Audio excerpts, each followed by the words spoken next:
తెలుగువారి #1 choice Telugu matrimony.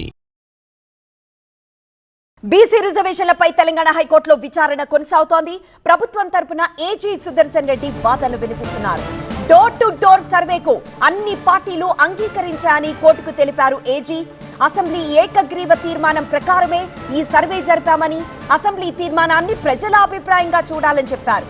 సర్వేలో BC జనాభా 57.6%గా తేలిందని కోర్టుకు వివరించారు ఏజీ. సర్వే డేటా ఆధారంగానే ప్రభుత్వం రిజర్వేషన్లు ఫిక్స్ చేసిందని వివరించారు. బీసీల సంఖ్యపై ఎలాంటి అభ్యంతరం లేనప్పుడు పిటిషన్లకు రిపోర్ట్ ఎందుకు అని ప్రశ్నించారు. బిల్లుపై ఒక్క పార్టీ కూడా అభ్యంతరం తెలపలేదని కోర్టుకు వివరించారు. మార్చి నుంచి గవర్నర్ దగ్గర బిల్లు పెండింగ్ లో ఉందన్నారు ఏజీ. సుప్రీం తీర్పు ప్రకారం 6 నెలలు గడిచినందున బిల్లుకు గవర్నర్ అనుమతి ఇచ్చినట్టే భావిస్తున్నామని చెప్పారు. దీనిపై ప్రత్యేక నోటిఫికేషన్ అవసరం లేదన్నారు ఏజీ. విద్యా ఉద్యోగాల్లో రిజర్వేషన్లు వేరు, పొలిటికల్ లోకల్ బాడీ రిజర్వేషన్లు వేరు. లోకల్ బాడీలో రిజర్వేషన్ల పెంపునకు ఇందిరా సహాని కేసు తీర్పు వర్తించదన్నారు. ఇందిరా సహాని కేసు తీర్పు విద్యా ఉద్యోగాలకు సంబంధించిన రిజర్వేషన్ పై మాత్రమే అని, ఇక్కడ రాజకీయ లోకల్ బాడీలో రిజర్వేషన్లు తెచ్చామన్నారు ఏజీ సుదర్శన్ రెడ్డి.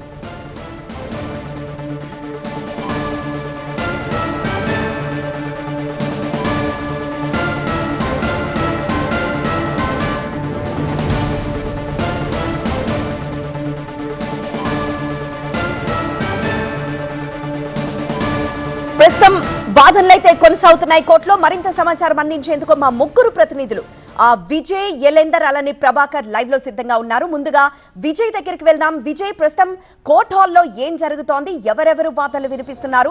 ఎలాంటి వాదనలు కొనసాగుతున్నాయి?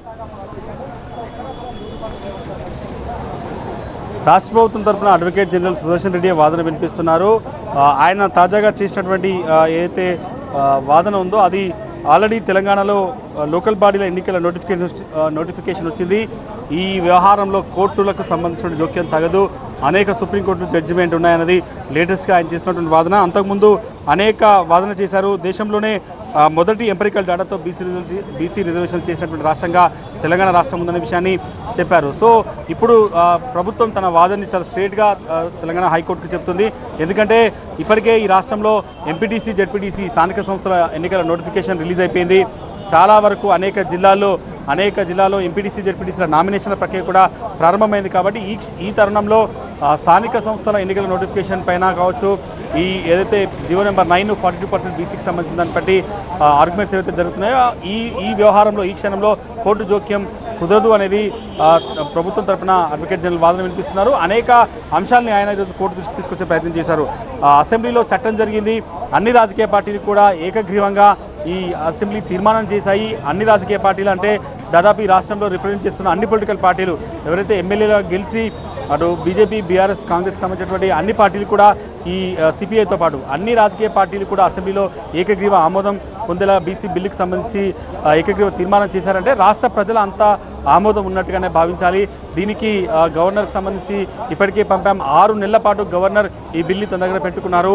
బిల్లుని రాష్ట్రపతికి పంపారు. 6 నెలలు దాటిన తర్వాత గవర్నర్ ఒకవేళ ఆమోదించకపోతే అది నోటిఫై అయినట్టుగా భావించాలంటూ గతంలో అనేక సుప్రీంకోర్టు జడ్జిమెంట్లు కూడా ఉన్నాయి. కాబట్టి గవర్నర్ పంపిణీ ఏదైతే ఈ చట్టం ఉందో శాసనసభలో, శాసన మండలిలో చట్టంగా మారింది. రాష్ట్ర అత్యున్నత ఏదైతే శాసన వ్యవస్థే రాష్ట్రంలో అత్యున్నతి కాబట్టి సో ఖచ్చితంగా అది నోటిఫై అయినట్టుగానే, చట్టం అయినట్టుగానే భావించాలన్నది రాష్ట్ర ప్రభుత్వం తన వాదన చెప్తుంది. దాంతోపాటుగా ఎంపరికల్ డేటాతో దేశవ్యాప్తంగా ఎక్కడ కూడా ఏ రాష్ట్రం కూడా కులగణన సర్వే చేయలేదు.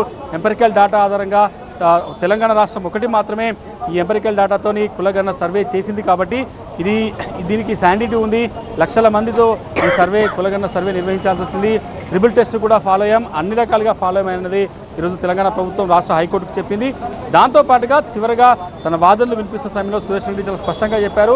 స్థానిక సంస్థల నోటిఫికేషన్ తెలంగాణలో విడుదలైన నేపథ్యంలో ఎంపీటీసీ, జెడ్పీటీసీలకు సంబంధించినటువంటి ఆల్రెడీ నామినేషన్ల ప్రక్రియ ప్రారంభమైంది. కాబట్టి ఈ సమయంలో కోర్టు జోక్యం కరెక్ట్ కాదు.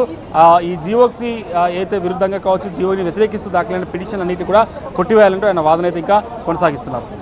తెలుగువారి #1 చాయిస్ తెలుగు మ్యాట్రిమోనీ.